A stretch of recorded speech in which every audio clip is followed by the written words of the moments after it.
Зал полон музыки. В Крымско-Татарском театре идет усиленная подготовка к премьере. Атмосфера по-настоящему творческая. Все участники процесса понимают друг друга с полуслова. Цель одна – поразить зрителя яркой постановкой. Мы находимся за кулисами, сейчас на сцене идет репетиция, атмосфера непередаваемая, каждый профессионал своего дела. Самое главное – это, конечно же, музыка. Оркестр Крымско-Татарского театра выкладывается на полную. От музыкального сопровождения зависит многое, в том числе и зрительское восприятие театрального действа. Глубокое, богатое звучание получают благодаря гармоничной работе каждого музыканта. Оркестранты важность своей миссии понимают и усердно работают на каждой репетиции. В спектаклях задействована как и фольклорная музыка народная, так и музыка композиторов. И в совокупности с действиями артистов, балета, актеров на сцене.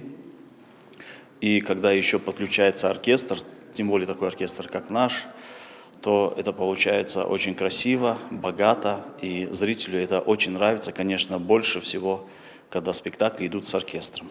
Что живая музыка усиливает эффект любого спектакля, так как оркестр, когда звучит вживую, когда люди сидят, видят, вот они, музыканты перед тобой, это, конечно, ощущения совсем другие. Комментарии режиссера, взаимная поддержка актеров – все сосредоточены на процессе. Около нескольких месяцев уходит на подготовку выступления.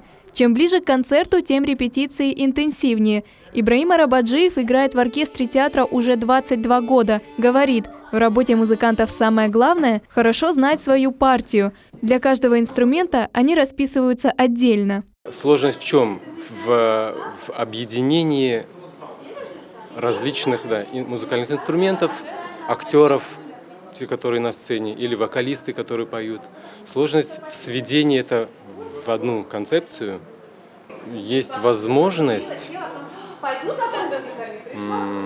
реализовывать какие-то задумки интересные, как свои собственные, так и, допустим, если это концерт какой-то с вокалистами, такой элемент творчества. Очень важное звено в работе оркестра – дирижер. Как говорят сами музыканты, это их глаза. Так как сами сцену не видят, команду дает именно он. Артисты театра отзываются о своих коллегах-оркестрантах положительно. Наш оркестр – профессионалы. Все музыканты играют очень хорошо, на высоком уровне. Конечно, нам необходим такой оркестр, потому что мы, артисты, с ним связаны, с ним работаем. Мы, конечно, рады, что у нас есть такой оркестр, потому что, когда в театре его нет, как будто чего-то не хватает, то ли руки, то ли ноги. Впереди у оркестра еще много интересных проектов. Он работает для народа, старается развивать родную музыку и культуру. София Джумерова, Артур Чалый, телеканал Милет.